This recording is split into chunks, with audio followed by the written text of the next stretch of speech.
Pemirsa sawetara kerama ngicen apresiasi ring pemargi sane kemedalang Gubernur Bali Wayan Koster untuk ngelimbahkan gerakan Bali bersih sampah.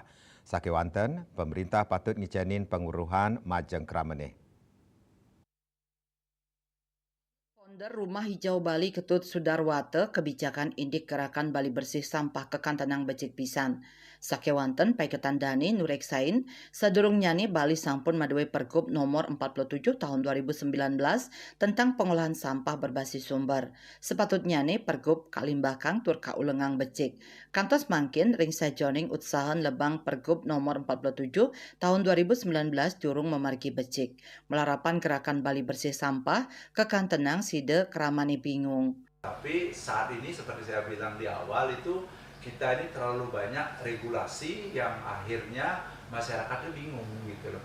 Nah sekarang itu bagaimana sebenarnya yang pertama itu aja Pergub yang tahun 47 tahun 2019 itu aja yang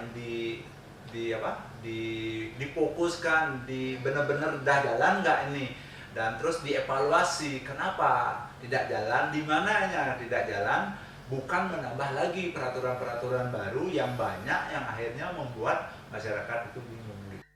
Ketut Sudarwata ngawawahin muatang pangmeruhan sani kalimbakang pemerintah majang keramane indik pengolahan sampah berbasis sumber.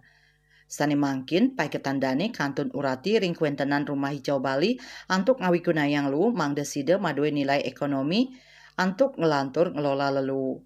Andika Bali TV.